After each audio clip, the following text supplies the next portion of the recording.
I think people need to be persuaded. Like David Plouffe talking to Pfeiffer yesterday. He's like, look, you go to a swing state, you got a certain percentage of liberals and progressives, you got a certain percentage of conservatives, and you got this vast swath of moderates. You need them. You need them. Now, I think where you're right is like there is something about a Democratic establishment figures that feel more comfortable with a Liz Cheney sitting at the table than with a leftist sitting at the table. It's gross. And that the disagreements with Liz Cheney are more kind of are acceptable, and the disagreements to the left are less acceptable. Hasan Piker, the nephew of Cenk Uygur from the Young Turks, gets played by the left.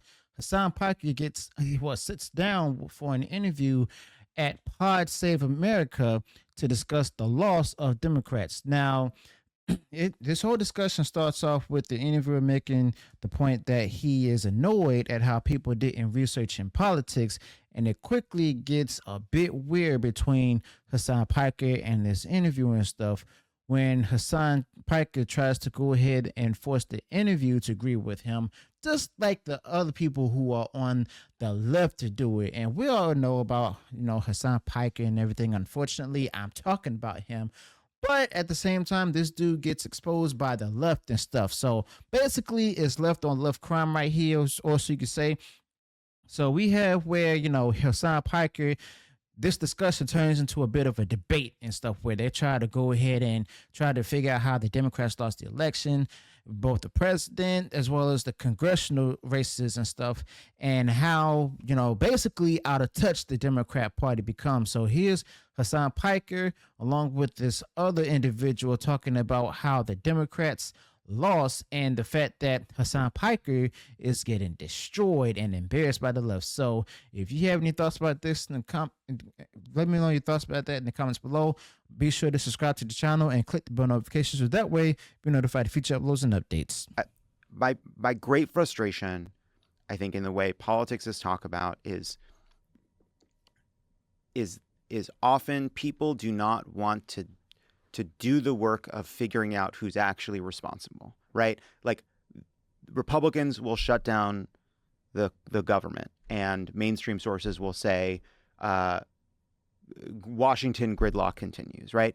Or Joe Biden will be stymied in some way, or Barack Obama will be stymied. Why didn't Barack Obama do this? Why didn't Barack Obama do that when he had a majority, right? And we said, well, because it's actually, you know what? In the Senate, having 49 votes to get rid of the filibuster and having 50 votes to get rid of the filibuster is a difference between doing a ton of shit and not being able to do anything. That's not the fault of 49 people. That's the result of one person. Yeah. Can I bring up something really quick?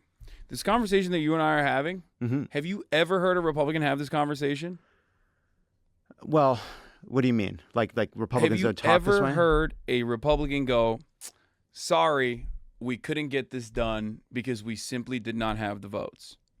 Is that ever like a real significant front-facing public conversation that the Republicans have? I'm not a Republican, but I can answer it. Yes. Thing is, it's not the corporate Republicans or the establishment Republicans that's been having this conversation. It's basically the common folk Republicans out there, those who are also the commentators and stuff who are anti-establishment and stuff, anti-corporations and stuff, that's been having this conversation all the time. And this is something that Hasan Piker will never get, bless his heart. I mean, I feel like you want the answer to be no, but like I do think the answer is yes. I can't recall a time. Maybe no. I'm asking you. No, I think on their side, like I think they have over the last decade slowly but surely gotten rid of the people who are pointing out the actual things that stand in their way, right? They went after Kevin McCarthy. They went out. Well, yeah, and sometimes that works. Sometimes that leaves them like pretty well stuck. I mean, like Donald Trump was president for 4 years. He wanted to repeal the Affordable Care Act. He didn't have the votes, right? There was a big conversation about why he didn't have the votes. That there have been the Republican base like furious with spending bills that were passed, right? What did Donald Trump do after when John McCain struck down the Affordable Care Act? What did he do? He took out the individual mandate regardless. He did. Well, he did what the same thing a Democratic president would do. Do as much as you can legislatively, and when it fails, use your executive power, which is what Biden has done on student loans and a bunch of other issues. Yeah. So my point is, he still got the most significant aspect of his, agenda across, and in the process, he utilized the bully pulpit to laser John McCain nonstop and effectively bully John McCain in a way that I've never seen a Democratic president turn around and communicate about Joe Biden. I'll hear it about the left, about how they're naysayers, how they're spoilers. I never hear it about conservative Democrats.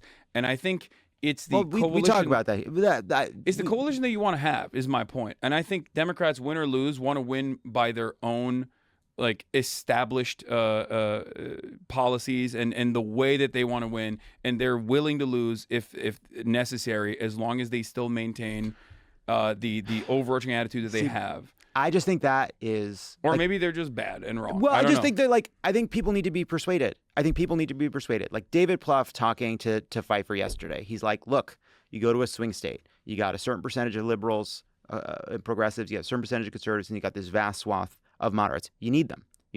Now, I think where you're right is there is something about a Democratic establishment figures that feel more comfortable with a Liz Cheney sitting at the table than with a leftist sitting at the table. It's gross. And that the disagreements with Liz Cheney are more kind of are acceptable, and the disagreements to the left are less acceptable. But one must ask the question, why is that acceptable? Liz Cheney is anti-LGBT. Liz Cheney is anti-abortion. Liz Cheney is anti-Democratic Party. Liz Cheney is the daughter of a rabid, warmongering, terrorist sociopath, Dick Cheney.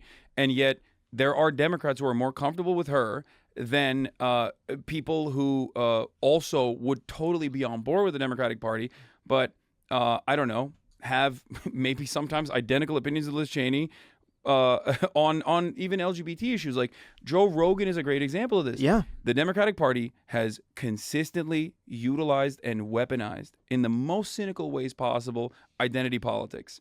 And I say this as someone who is infinitely more progressive than the average Democrat on these issues. They just use it. They use it against Bernie. They use it against every single person, and now they're dropping it themselves. That makes every Democrat look like a silly fool.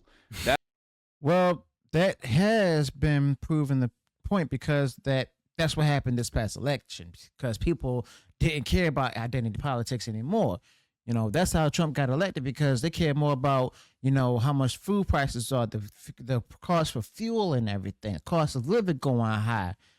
Making the decisions on whether to pay for food or paying the electric bill, paying rent and other kind of bills and stuff that has to be made and stuff. And also Hasan Piker, this guy right here sitting here looking like a PDF file and stuff, was trying to look like he's trying to lure kids into a white cargo van without any windows, with a tear-soaked mattress in the back, sitting here trying to explain, how basically where the Democrats went wrong in the 2024 election.